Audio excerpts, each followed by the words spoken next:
That's not. Welcome, guys. We have a new podcast.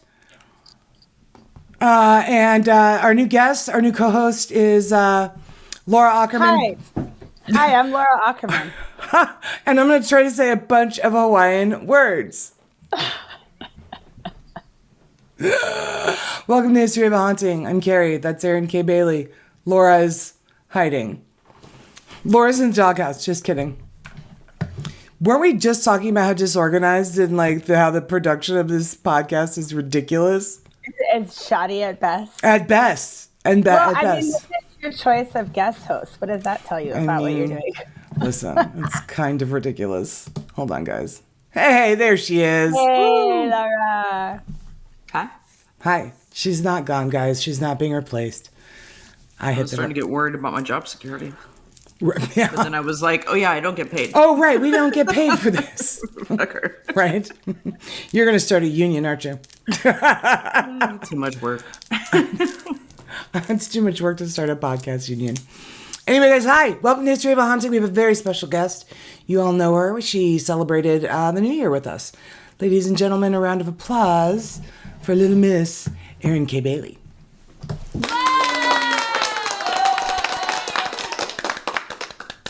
Hello. Happy to be back. Hi. How you been? Very good. Very good. Busy and good.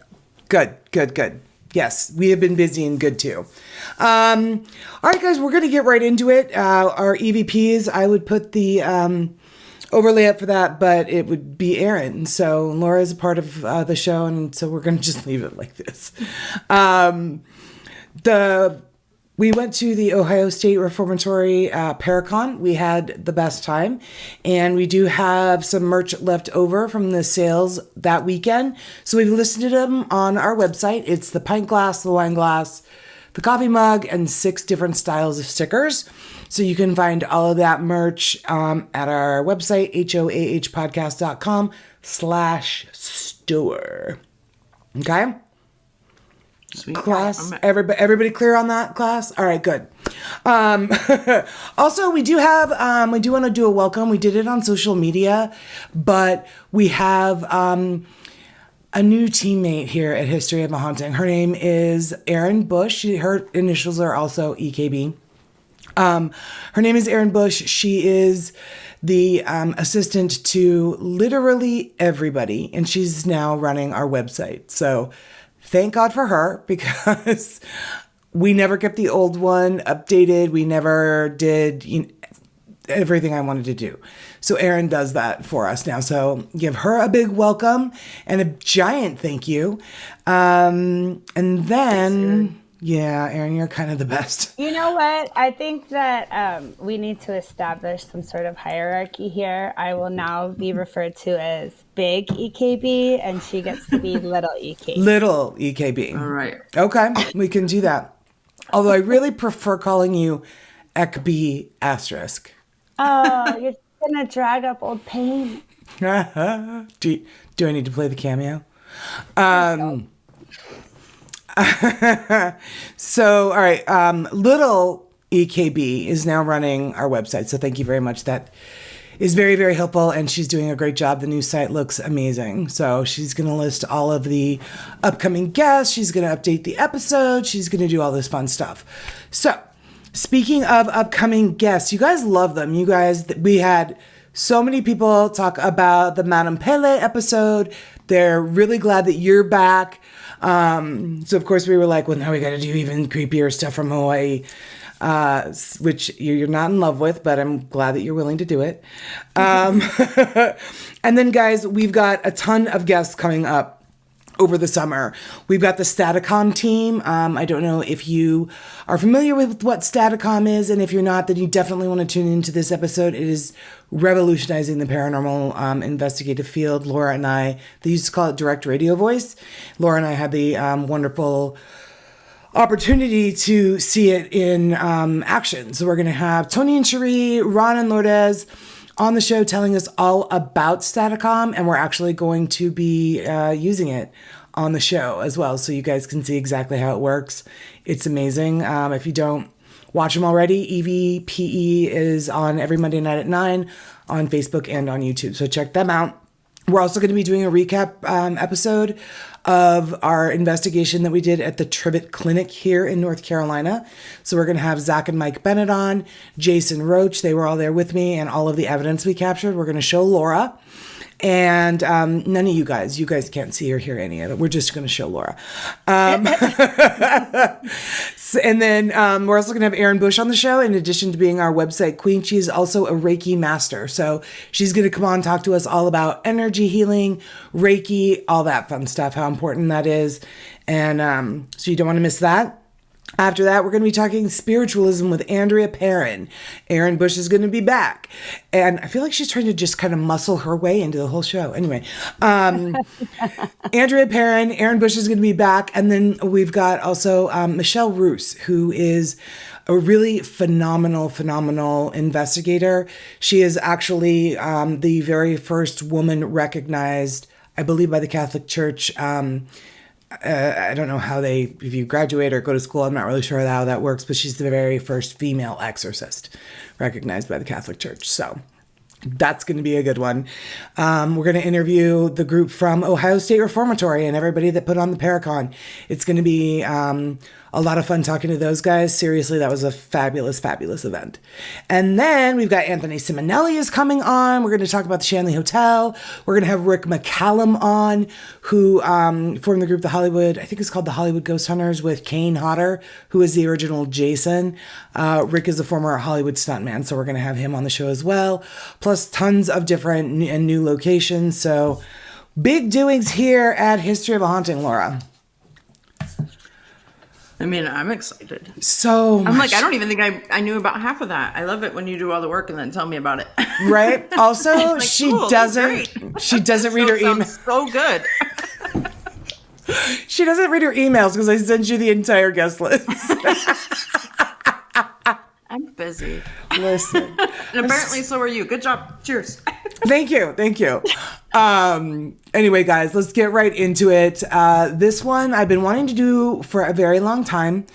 And I have been insisting that we do it with you, ***, because as everybody knows from the New Year's episode, you are from Hawaii and you don't love them, but they're fascinating. So guys, we are going to be covering today Hawaiian night marchers. And I have a couple of friends from Hawaii that have said how terrifying they are, how that you do not want to come across them, you don't want to hear them, you don't want anything with them. So, for those of you who don't know, we're going to have Laura start it out, and then little Miss EKB is going to take it away with some personal family stories that she has collected, and it's going to be super good. So, Laura, the floor is yours. All right. So, let's do sources really fast. So, wikipedia.org and 2-hawaii.com. That's Erin. Damn it. Hi. But that's okay. She did so good. She did so good. Lukai.com and Erin K. Bailey is another source. It's fabulous. Full of information. Full of information. Full of shit. I mean, information. What? Information. Whatever. However you want to pronounce that, you go ahead. All right. So, in Hawaiian mythology, night marchers, Hukaiipo, or spirit ranks. I'm going to mess this one up, Erin. I always want to say oi-o, but that's not right. You did. You did it right. Oi-o. Oh, yay. Hey, look at me. Hey. Are the deadly ghosts of ancient Hawaiian warriors. The night marchers are the vanguard for a sacred king, chief, or chiefess. On the nights honoring the Hawaiian gods Kane, Ku, Lono, or on the nights of Kanaloa, they are said to come forth from their burial sites or to rise up from the ocean and to march in a large group to ancient Hawaiian battle sites or other sacred places. The legend says the night marchers are normal-sized warriors dressed for battle, carrying spears, clubs, and some are beating war drums and blowing tones from conch shells to announce the advancing of their march. According to the legend, they are suspended in air so their feet don't touch the water or ground as they traverse through the night. and they leave no evidence of their visitations. So like So no already- like crushed like grassland or anything like that to see that like people have walked through it. Nothing like that. Right. No, but there are a couple stories running around about them leaving footprints in the sand. But typically, they do not show evidence of their passage. Okay, interesting. And creepy. Yeah, super creepy. I love it. It just makes them creepier that they fucking float along. That's when you said that I was like, ew. Right, rising up out of the ocean didn't get Right, you? just like popping up and then just like creepily floating around. Ugh. Ugh. Oh. Okay, sorry. Like, I can't fuck with shit that doesn't have feet. Like, sorry, I got I need to know the story here. Look, I know you're gonna kill me, and that's fine. I just need I have questions, and I need you to answer them before you kill me. All right. So they march in darkness after sunset and march as a group continuously until just before sunrise. So anyone living along their path may hear chanting, sounds of blown conch shell tones, and marching noises in the night. The following signs are a foul and musky death-like odor, Ew. and torches getting brighter and brighter as the marchers get closer. It sounds fucking delightful. Considering that all of Hawaii smells absolutely wonderful. I mean, maybe not all of it, but where I have been, it smells so good. It's like, it smells like flowers and shit. It's just beautiful. wonderful. I mean, unless you're next to like a smelly person, but yeah, it's beautiful. So I can't even imagine like all of a sudden it smells like death. No, thank you. I appreciate it. All right. So the night marchers might appear during the day if they are to escort a dying relative to the spirit world. Ancient Hawaiian beliefs state that any mortal looking upon or being seen in defiance toward the marchers will die violently. Barriers placed in the path of night marchers will not deter them. Some people maintain that if the mortal lies motionless, face down on the ground, they are showing proper respect, fear, and deference to the night marchers, and they will be spared. Additionally, mortals can avoid harm or death from night marchers by being fortunate to have an ancient ancestor marcher present to recognize them. As they encounter the mortal, they will call out Nai'u, Na'u. Na'u, which means mine in Hawaiian. Thank you. No one in the warrior procession will harm them. That's also still creepy. You have me scared to look out my window. You're talking about it, and I'm like, I'm looking out behind Erin. I'm like, are they back there? I don't love any of this. Right. The ghostly procession must never be interrupted. Legend has it that resting your eyes upon the night marchers could signal a grim fate for the perpetrator, a friend or relative. So witnesses again are urged to crouch low to the ground, basically play dead, and avert the eyes. Any sound or movement could invite a night marcher's deadly glance. These night marchers are set diligently upon their destination and are not considered spirits that will deviate from their path to haunt humans nearby. So they basically want nothing to do with the living at all, and nothing is going to stop them from coming or going wherever the hell they're going. Right, they Right. got shit to do. Don't get in the way. Well, and also the key thing to know about it is Ku, Kane, Kanaloa, and Lono are the four major gods of the Hawaiian pantheon. Okay. And so chiefs, as a extension of those gods, would be protected as gods. So the idea behind the night marchers is that these were in life warriors to the chief or protectors of the chief. So their only role, their singular duty, is to do whatever the chief says to do and to protect them. So that's why they have no interest in messing with people just to mess with people, like a Sure. mischief host, because Okay. they're there for a singular reason. Wow. Okay. And it was considered kapu, or forbidden, for any commoner to raise their, to look to, what is the phrase?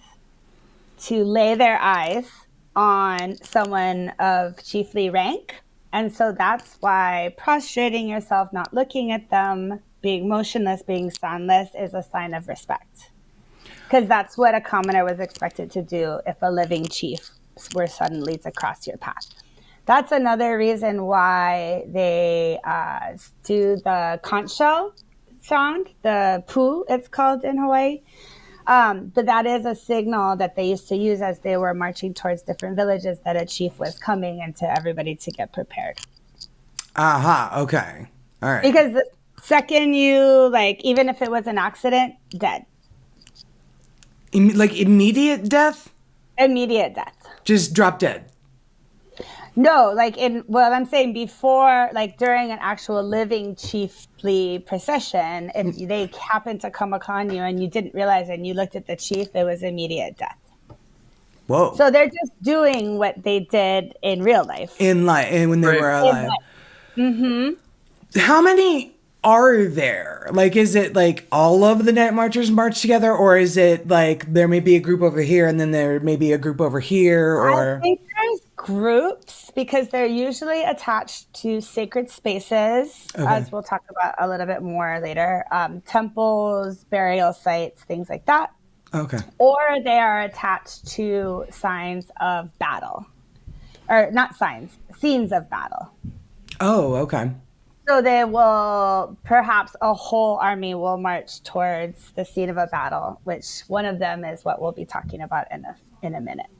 Oh, cool. Okay. Yeah. So basically, Hawaii is filled with ghosts. They all have their ghost armies. Don't frickin' look at them. Yes. And they have their goddess, Madame Pele, and also don't take rocks and things off the island. Well, I mean, It's gorgeous and beautiful, but like all these stories, I'm like, why the fuck do people even go there? Like, stay away from Hawaii. Yeah. As soon as I got to Hawaii, I wanted to move there. Uh-oh. She froze. Yeah. She froze. She's frozen and cutting out. Oh. Wait, where'd you go? Now she's gone. Now she's gone. She looked at the night marcher. Oh no. We specifically told her not to. We said their name 3 times. Anyway, while we're waiting for her, I will tell What you. happened? I don't know. We hear your camera's gone. Hang on, guys. We're going to pause while we fix this. Okay. All right, guys. Sorry, we're back.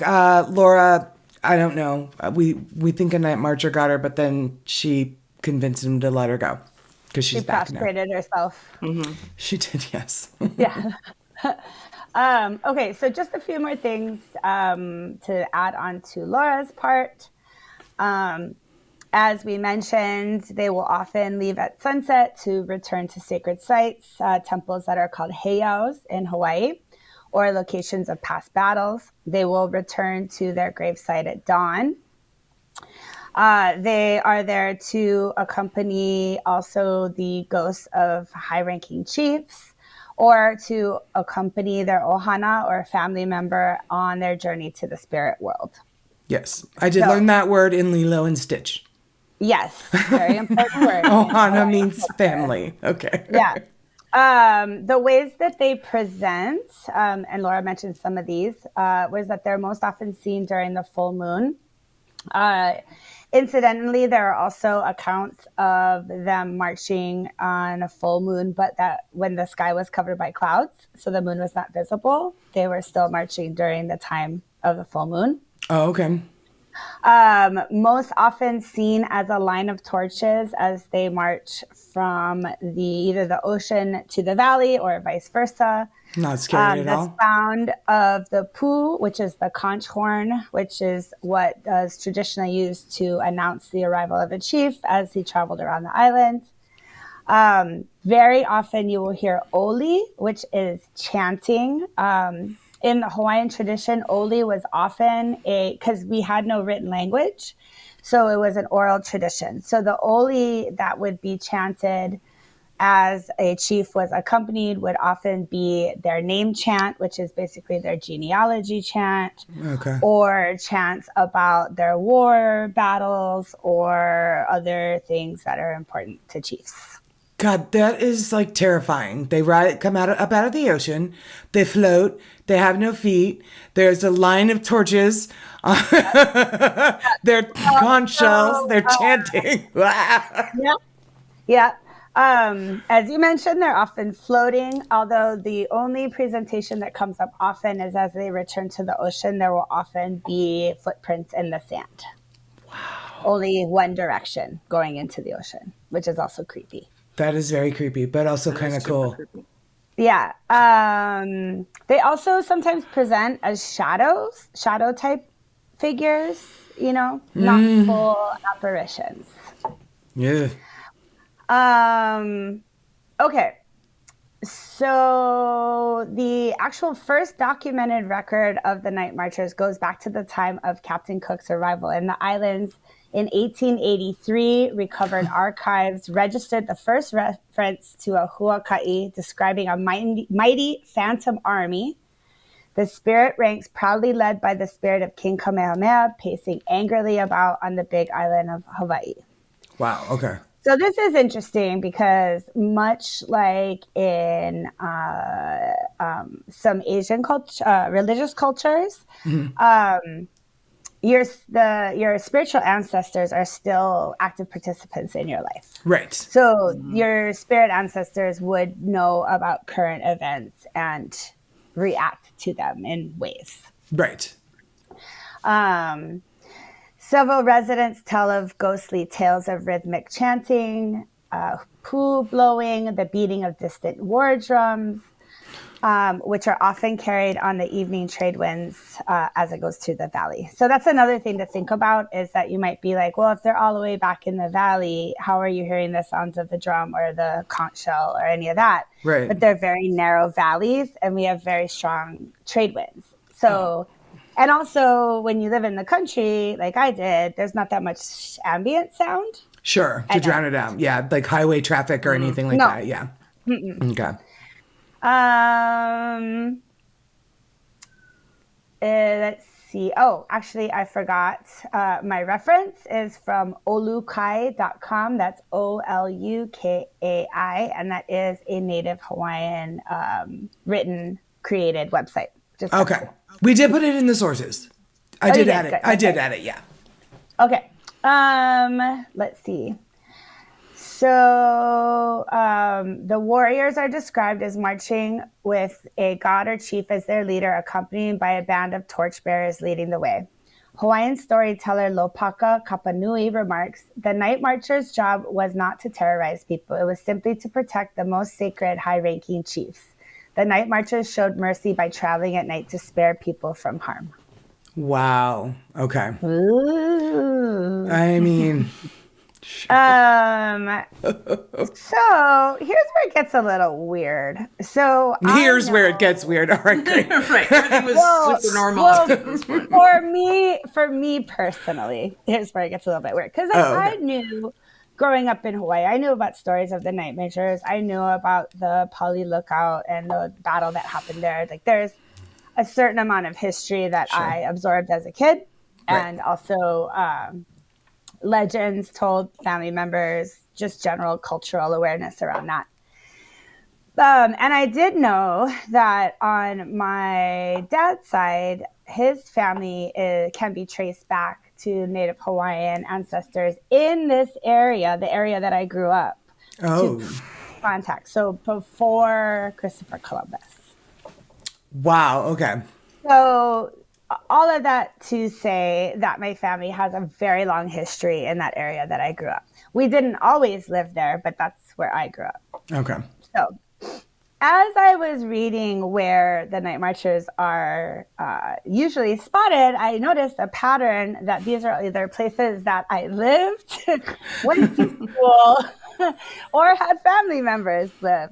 Right. So it's interesting to think about my personal relationship, because I honestly haven't thought about that aspect of it before. Right. So there are areas like the Nuuanu Pali Lookout, Ka'ava Valley, where I was raised, and Kalihi Valley, where I went to 13 years of school. On Oahu are rumored sites of night marcher trails, and nighttime visitors are encouraged to be wary. Other night marcher sites include the actual Kamehameha School's campus in Kapalama on Oahu, where I attended. Oahu's Pali Highway, which is the first tunnel that connects the east and west side of Oahu Island. Okay. And also the site of the legendary battle where Kamehameha first conquered all the remaining chiefs and became the first united ruler of Hawaii. Okay. So thousands and thousands and thousands of people were pushed over. So basically the Pali Lookout is up at the top of this mountain ridge, and it's a huge drop, like, I don't know, 300 feet, 500 feet, so like a lot. Like you die if you're going over kind of a cliff. Cool. Great. And the way that Kamehameha ended up winning that battle was by pushing the opposing warriors up into the valley and over the cliff. Whoa. So it is a place of a lot of power. A lot of Sure. people died there. A lot of people are buried there. I bet the spiritual energy there is off the charts. Yeah, not to mention the fact that it's this crazy wind tunnel, so it's always blowing around, and it's a special place. And also a place that's been haunted by other native spirits that you guys have talked about before. So I mentioned Pali Highway, I mentioned the Kamehameha School's campus, Kualoa Ranch, which is basically my back door. Also known as the site of the filming of many movies, including Jurassic Park. Okay. Night marches have been spotted at Kualoa Ranch, which is also said to house the remains of hundreds of Hawaiian chiefs. And the night marchers are said to be responsible for a good many nighttime car accidents because the road that goes past Kualoa Ranch is just a 1-lane highway going each direction, and then it's ocean. So the night marchers would be coming out of the valley, crossing the road to get back to the ocean, or vice versa. So they're said to be the cause of, like, people just freak out at the wrong time or freak out. Yeah. Yeah. Oh my God. People always drive into telephone poles there. I remember as a kid, people drive their cars into the water there. Like, there is a curve where the road turns in that area, but it's not like a hairpin curve or anything like that. Right. So it's not like called like Dead Man's Curve or anything crazy. No. Huh. That's interesting. That's Kualoa Ranch. There are, and then also Laie in Oahu, which is just a couple towns over from where I grew up. And when I mean towns, I'm talking about you drive through them in less than 10 minutes. Laie in Oahu was a city of refuge, which is called a Pu'uohonua. So these were temples that existed in Hawaii where if you broke the kapu, or which, like the laws, the religious laws, if you could get to the temple before they got to you, they would not kill you, but then you had to stay there for the rest of your life. Good Lord. So that was Laie. So Laie on Oahu was a city of refuge in ancient Hawaii where criminals and offenders of the culture's strict kapu religious practices were held. Even today, spirits of soldiers are said to roam the outskirts in Laie in search of possible escapees. Oh my God. Wow. I cannot wait to go to Hawaii. I'm super I'll excited. show you all these places for sure. Let's see. Here's something interesting. So, historic taboos and the frightening experience of others tell one that above all, the night marchers demand respect. To disbelieve or ignore them mandates to risk your death. Unless one of your relatives is marching in spirit with the warriors and recognizes and acknowledges you, you will die if you look on their faces. The night marchers are bound to protect their relatives throughout eternity. When you feel the earth beneath your feet begin to tremble with the sound of drums, the chanting cadence of warrior voices, pounding feet striking the earth, hide and avert your eyes. The Hawaiian people cultivate tea plants. And so it's not tea as in T-E-A. Yeah. It's T-I. And they're the long green leaves that are used to make hula skirts. Oh, okay. Yeah, but they're also used in ceremony. They're used in ceremonial gift giving. They're used in blessing ceremonies. So they're a multi-use plant in Hawaii. Cool. But the Hawaiian people cultivate tea plants around their homes to provide protection for the night marchers and to ward off other worrisome spirits. When the night marchers encounter a home surrounded by tea plants, they detour and go around until they regain their dedicated path. Hawaiian natives warn, there is nowhere to hide. When you sense the presence of the night marchers, fall flat on the earth with your face to the soil. Remain perfectly still, projecting a mind message of respect and submission. You will not die and the warriors will pass. What if you're in your home? Like you're in your home? You lay on the floor. You do it even in your home? Yeah. Whoa. Oh. What if you're in the shower? You jump out and lay on the bathroom floor? Probably, yes. Let's get down. I can't believe, that's what I was wondering. Like, okay, what if you're in your home and you're like... Is to avert your eyes. Okay. You know what I mean? And to be in a respectful position, a position of deference. And reverence and, okay. Even if you're in your home, you don't see them, you don't whatever, you're sitting there. No, that's the thing is that you might not see them. You might hear the chanting. You might feel their marching feet. You know what I mean? Right. But you would still do it. Okay. You would know that something was up. You'd feel the chill. You'd smell the decay, that kind of stuff. Oh my God. That's fascinating. Yeah. So, especially knowing that, or coming to know that I happen to have a strange connection with many of the places that these little bit spirits tend to inhabit, I did reach out to some of my family and my family friends to ask if they had any stories or, cultural information to share with me around it. Yeah. Number one, first thing everybody says, don't ever look at them. That's the first thing that comes out of everybody's mouth. Then my grandmother, this one is interesting. My paternal grandmother and one of her best friends, my Auntie Marlene, actually heard the marching and chanting and saw the torches while they were together. So they were able to corroborate, like they were like, do you see that? Do you hear that to each other? Right. Holy crap. And that was in Ka'ava Valley where I grew up. Sometime in the mid 80s. Oh my God. Then also they had friends that lived in Aiea Heights, which is on the other side of the island, but also there's a lot of heiau, like temple sites in that area. Okay. Their friends who lived in Aiea Heights would hear them regularly. Oh, Jesus. Wow. But never saw the torches. Wow. But I was like regularly, they were like, yeah, to the point where they were like, okay, let's go inside and lay down on the bed. So how long would it take for them to march? Like, how long are you having to lay there with your face in the ground or whatever? I don't know until you don't hear it. Oh my God. And if you hear it regularly, like, I'd be like, listen, I got stuff to do. Tonight's not a good night. It's not up for discussion. Right? It's not up for discussion. It's just...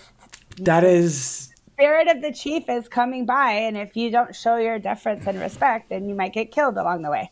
Jesus. Oh, and it's not just you. That's another thing. I forgot to bring that up. This is why it's extra scary. So it's not just you that could die as a result of your transgression. They could curse your family. So like all of a sudden there's sickness that goes through your family. All of a sudden there's money problems. All of a sudden there's car accidents, like that kind of stuff. Like, I don't love that. It's a non-negotiable situation. What you want, what you're doing, that's not even on the table. Wow. That is really fascinating. Although now I'm scared to go to Hawaii next year. Yeah. no, I'm like, I'm good. So the one that creeps me out again, because I was basically creeped out doing all of this research, Yeah. is that there is a valley called Kalama Valley that's in the back of Hawaii Kai, which is on the south shore of Oahu, on your way out to the south shore. And it's this valley that kind of like starts out really wide, but ends up really narrow in the back. And it's developed all the way to the back of the valley. There's homes and things there. Oh. My dad now lives in that area. And the last time I was staying with him visiting there, it was like this big wind and it was just rushing, like howling through this little valley, you know? Sure. Right. And when I say developed, I'm saying like maybe there's like 200 houses in the whole valley. Right. But it's not like wilderness back there. Okay. Right. And I remember thinking about how intense the wind was and how it was like howling through or whatever. And then I read, and then I got a story from a friend whose grandma lived back in Kalama Valley. And she said when the wind would come up like that is when she would know that the full moon was close, and then to expect to stay home and be quiet, because she would hear the drums and the chanting, but because the valley was so short and the wind would carry it, it would sound like it was in her backyard. Oh my God. And I asked if her grandma ever saw them, and she said, hell no, she would never go looking. Yeah. Right. I had no idea. I've always heard about night marchers and that they were in Hawaii, and if you looked at them, you would die, like run, hide, whatever. I had no idea about any of this. This is one of the coolest things I've ever heard. So just to wrap things up, other places that night marchers have been observed are Kamehameha III's Summer Palace, Yokohama Bay. We talked about Kalama Valley and Hawaii Kai. Makaha Valley Plantation, that's all the way on the other side of the island. Kaena Point, Diamond Head Crater, or the Hawaiian name is Le'ahi. We talked about Ka'ava Valley, Kalihi Valley, that's where the Kapalama campus is, and the Pali Lookout. So they're everywhere, all over the island. And then we did also hear a couple stories about Maui and Molokai as well. Wow. And the Big Island. That's what I was going to ask. Yeah, so they're mostly centered around Oahu, it sounds like, or no? Just kind of wherever they want to go? Well, I think they're on every island, but Oahu has 800,000 of the 1 million people that live on in Oahu. Wait, let me try that again. Oahu has 800,000 of the 1 million total Hawaiian residents. Wow, all right. Oh, wow. I didn't realize it. Me either. Yeah, so it has the most people with the most chance to see them, right? And also the most development where urban situations might be nearby where burial sites are in the valleys and things like that. That was going to be my question. Does it have the most burial sites of the chiefs and stuff? I couldn't say. Okay. Also, Hawaii has a terrible history of paving over archaeological sites, sacred sites. Also, because of the geology and topography of the Hawaiian Islands, there are a lot of places that are, through the oral tradition have been said to hold burial caves, things like that, but no one's ever discovered them. Wow. All right, Laura, let's go. We're going to take EKB and we're all going to go and we're going to discover these burial sites. I really recommend not. You're like, I know of so many other fun things we could do instead. Yeah. It's a lot of good food to eat.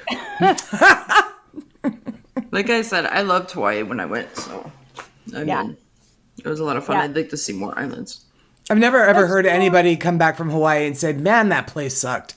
You know what I mean? I've never heard anybody. But I think that, what I can bring forward from this to, the present day is kind of the same thing that we did when we talked about Pele and Volcano National Park, that kind of stuff. Whereas it's about respect, right? Right. Yeah. It's about gratitude, respect, and reverence. And I think, I would invite people that come to Hawaii to be respectful and to take care of it, Yeah. Yeah, for sure.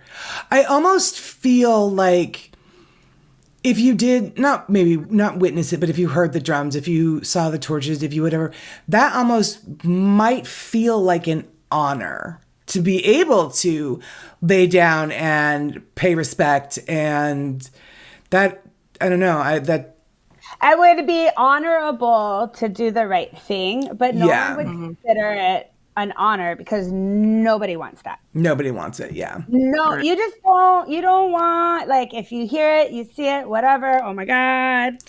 Don't look. And then respect, respect, respect. Is it gone? Okay, sweet. You know? Yeah. That It's just is something that has nothing to do with you unless they're coming to, during like the death procedure and things. sure. Yeah. Wow. I never knew. I'd always heard about him, never knew. Thank you so, so much. Yeah, it was my pleasure. It's always fun to hang out with you guys, and it's fun to share about my culture. Yeah. This is super great. When was the last time you went to Hawaii? Pre-pandemic, unfortunately. Really? Yeah. So definitely someplace that I want to get back to soon. Yeah, for sure. My family's getting older too, Yeah. So it's important to spend that time. Yeah, for sure. For sure. I'm going next summer with my company, Yay. my new job. Yeah. So I'm really excited. It's the first time I've ever been. When I was growing up, my grandmother always wanted to go to Hawaii. And every, like, the start of each new year, she would be like, this summer, we're going to go to, she called it Hawaii. Yeah. We're going to go to Hawaii. And every single summer, but we never were able to go. So the fact that I get to go next summer I'm really excited about it. I'm super excited. Yeah. If I don't get to go with you, I'm sending you with a list of things that you have to eat because Oh, okay. Hawaii culture is food culture, and that's like yes, go to the beach, yes, see some of the sights, but make sure that you're eating this list of things. Okay, you got it. Yay, this is so fun. Laura, what did you eat when you were in Hawaii? What did I eat? Laura's the foodie of the two of us. I had some ceviche Yeah. made with local fish and stuff, and then fish, of course. And I was there for a wedding, so we went to like a restaurant. I don't remember, pork, I'm sure. Oh yeah, the Kahlua pork. Kahlua pork. Yummy. And with the cabbage, there was like, wasn't there cabbage or something? Cabbage. Yeah, that was super good. We went to this little Hawaiian stand. They're like kind of all over Kauai. And we would get stuff from there. That's so And then the awesome. Hawaiian shaved ice with the ice cream in the middle. Heck yes. She texted I me almost about drove that. off the road eating that. I was like trying to eat and drive. And like Angelique was like spoon feeding me, and I'm like, okay, drive it. She texted me about that specifically, and like that was the best part of Hawaii, the Hawaiian shaved ice. All right. You know Was it what? not though? the best You know, part. the real OGs will have shave ice with not only ice cream in the bottom, but also red azuki beans. They're Japanese, like sweet red Oh beans. yeah, I know it there. But they make the red bean paste out of, right? Uh-huh. Yeah. Wow. And people are like, beans with your ice cream? I'm good. like, oh, just eat it. Just try it. Yeah. Yeah. They make a lot of desserts with the red bean paste in different parts of Asia, so yeah, I've had it. It's good. Surprisingly good. I don't know how to describe it. It's weird, but Yep. it's good. That's That's amazing. amazing. It would be like, beans. Right, with your snow cone, essentially. Right. What the hell is call it snow cones? Or even But it's worse, not the like- same. Snow cones are not the same as Hawaiian shaved No. ice. It's not the same thing. The mouth feel, everything is different. Yeah. How? Because Because go ahead. it's thinner. It's not like it's literally shaved, Oh, so it's okay. thinner and lighter. So when it like melts in your mouth, it doesn't have that like the snow cones are heavier. The ice is bigger and it like crunchy kind of. You could like chew a snow cone. it's not like that. It's like melts like air in your mouth with flavor. It's Back the in the ice. I day, don't they know. would actually have these old like steel machines that you would like put an actual big giant block of ice on it on a thing and then wind down the top and turn a crank and a blade would shave off the ice. The place I went Wow. to still had those. That's what they Yeah. did. Except it was like motorized, like a sewing machine. On the Yeah. bottom, they would press the button Press and it the would button. spin. Oh, yeah. Or, press the Yeah. pedal and it would spin and then they would fill up the cup. Yeah. Oh, my You God. guys are making me nostalgic now. Listen, maybe we need to do an episode from Hawaii, the three of us. That would be With shaved amazing. ice. With shaved, we'll show you Shaved guys ice. what this shaved ice is in these little red beans and the ice Yes. cream and the whole bit. And Laura, they have condensed milk on it and stuff too. It's not just like it's Yeah, different. but that's kind of, I don't think the condensed milk, okay, we're getting way off track here, but this is interesting. So the condensed milk comes from the Filipino culture. Right. And what do they call that dessert that with the like jello in it and the condensed milk? What is it called? Crap, this is gonna irritate me now. Yeah, I don't know the name of it. Well, I'm, so it's They can, called, I want to say it's called an eight with an H. Halo Halo. yeah. Have you ever heard of that before? So it's like it's shaved ice, but it's got like fruit and jello cubes and condensed milk on it.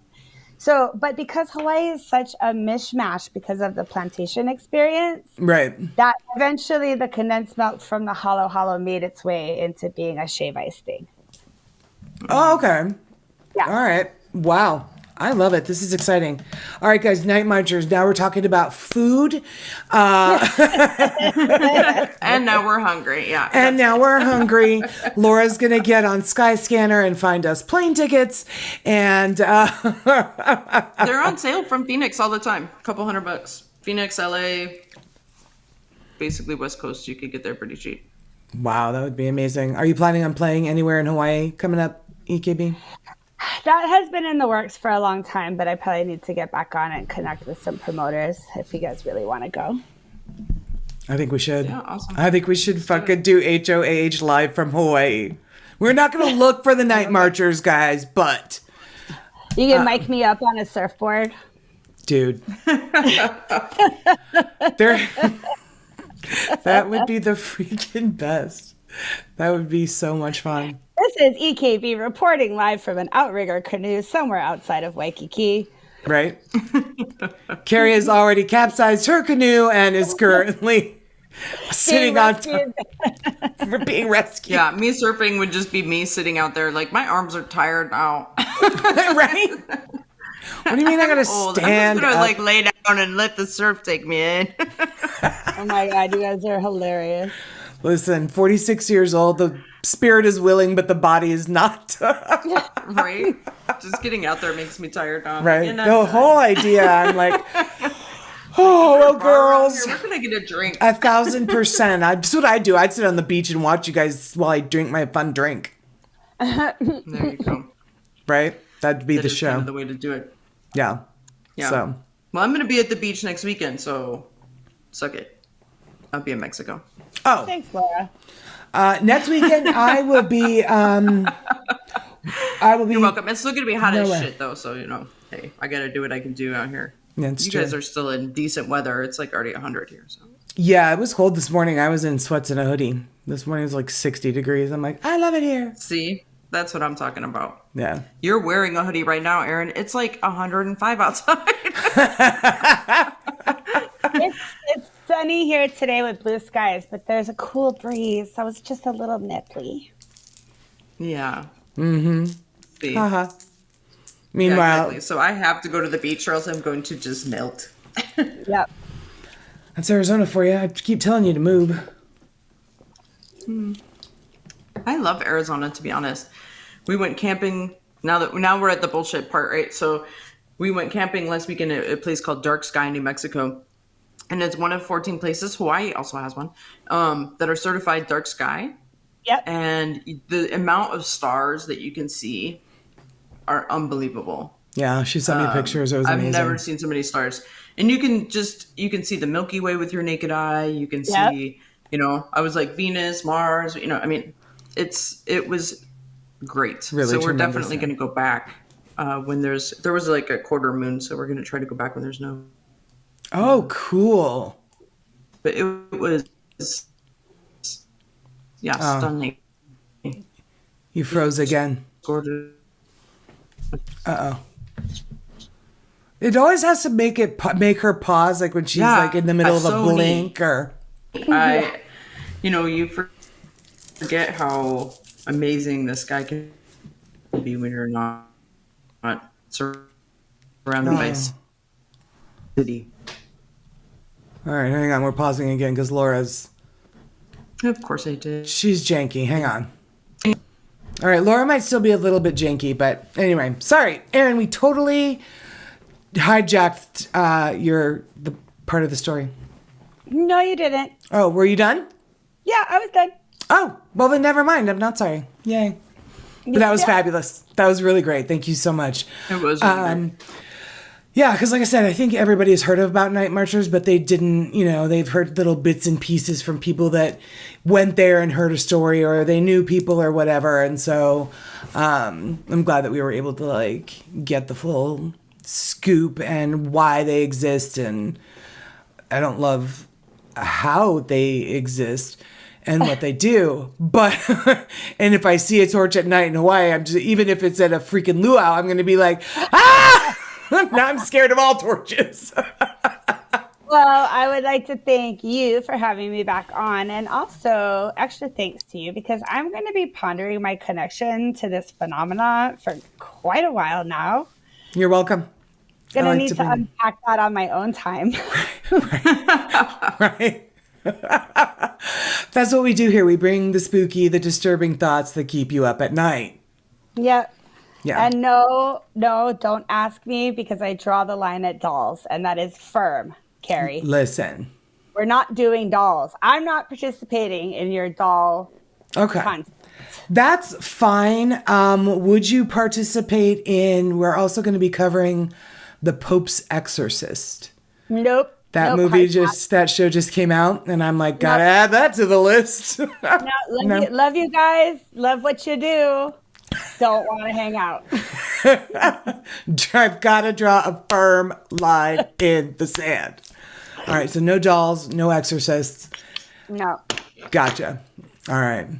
All right. Well, listen, you're very welcome. Now, listen, Laura, I don't know if you can do it, but let's see. Let them know where they can follow us. All right, you can follow us at HOH Podcast on Instagram, Facebook, and the TikTok. And again on TikTok at HOH Carrie and at HOH co-host Laura. Yay. Laura does nothing on TikTok. She does really nothing. don't. No. I don't really do anything at all on social media, to be honest, at all. Like even my personal one, anything. I hate it. Nothing, yeah. I hate social media. It's stupid. You know what's funny is... I think it's fun, I guess. For all the people that love all of this, be social. like me. I'm super addicted to TikTok, and what's funny is almost as soon as we put the merch up on the site, we started getting orders. Well, everybody loves to watch a TikTok of people packing orders, just the ASMR of it. So I packed up 2 orders. I'm like, let's give this a try and see what happens. Within like a day, we had not even a day, we had like over 1,000 views of me just putting stickers in envelopes. In an envelope.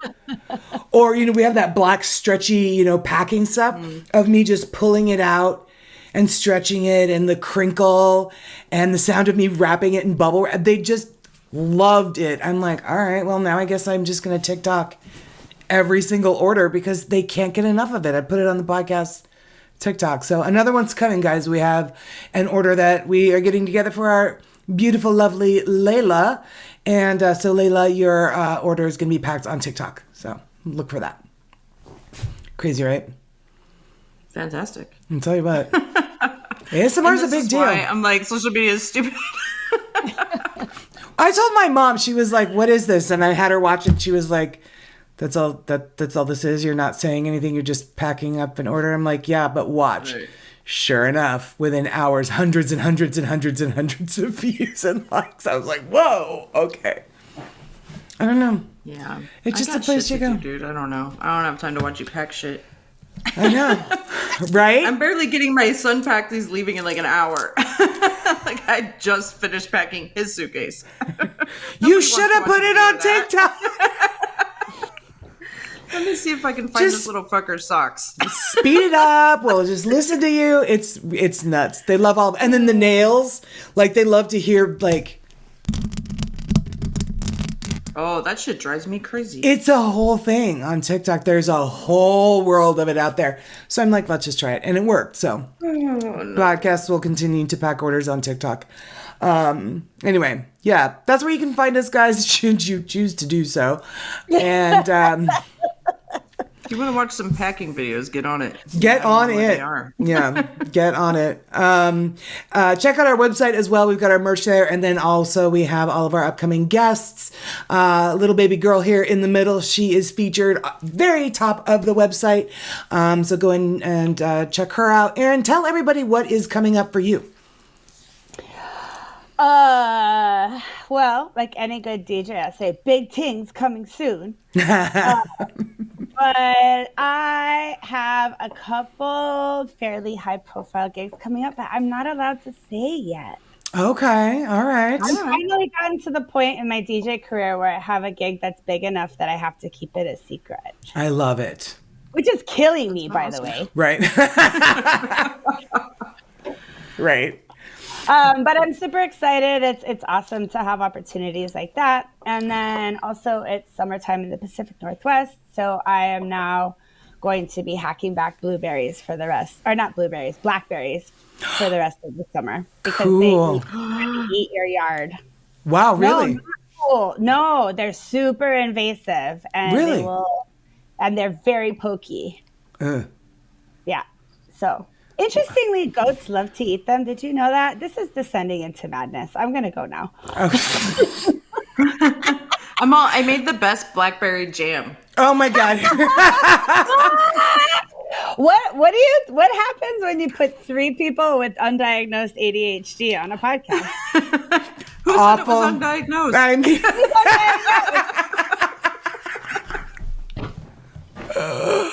oh my God. All right. I love you guys. I love you so much. Thank you so much for coming. Bye, guys. Thank you. We will see you another day. All right.